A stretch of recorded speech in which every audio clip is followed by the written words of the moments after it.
Article 5. Les langues nationales et le français sont les langues officielles de la République de Guinée. Le français est la langue de travail. L'État encourage l'enseignement des langues nationales et garantit la traduction des lois ainsi que des actes officiels dans ces langues. Une loi organique précise les modalités d'application de cet article.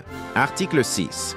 L'État s'engage à respecter et à faire respecter les principes fondamentaux suivants. A. La sacralité de la vie humaine. Point B. L'inclusion, l'équité et l'égalité. C. L'unité et la cohésion nationale. Point D. L'exercice pacifique des libertés et des droits fondamentaux. E. L'inviolabilité du patrimoine national, y compris les symboles et biens de l'État. F. La priorité donnée à l'éducation, à la santé et à la sécurité.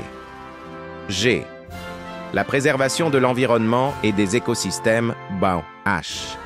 La protection des intérêts nationaux contre l'acquisition ou la cession de vastes superficies de terre à des personnes physiques ou morales, nationales ou étrangères. I. La gestion transparente et équitable des ressources naturelles au bénéfice des populations. J. L'obligation de prendre en compte le contenu local dans tous les secteurs de développement. K. La promotion de la participation des Guinéens de l'étranger et de tous les acteurs sociopolitiques et économiques au développement national. La promotion de la parité par l'instauration d'un quota d'au moins 30% de femmes dans les postes décisionnels et électifs au niveau national, régional et local. Sous-titre 1. Des droits et libertés. Article 7. Tous les êtres humains naissent libres et égaux en dignité et en droit.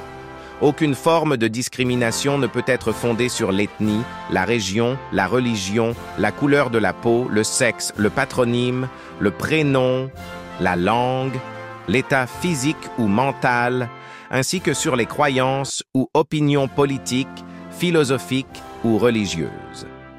Nul ne peut être privilégié ni défavorisé pour l'une de ces raisons. L'État garantit et favorise la parité entre les hommes et les femmes, selon les conditions fixées par la loi. Article 8. L'être humain et sa dignité sont sacrés et inviolables. Toute personne a droit à la vie, à la liberté, à la sécurité, à la sûreté et au respect de sa dignité. La traite des êtres humains et l'esclavage sont strictement interdits et punis par la loi. La peine de mort est abolie.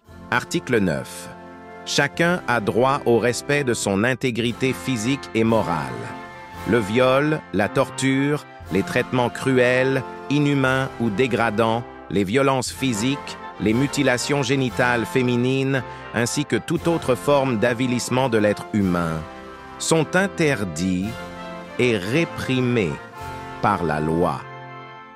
Aucun ordre ni aucune instruction ne peut justifier la torture, les sévices ou traitements inhumains.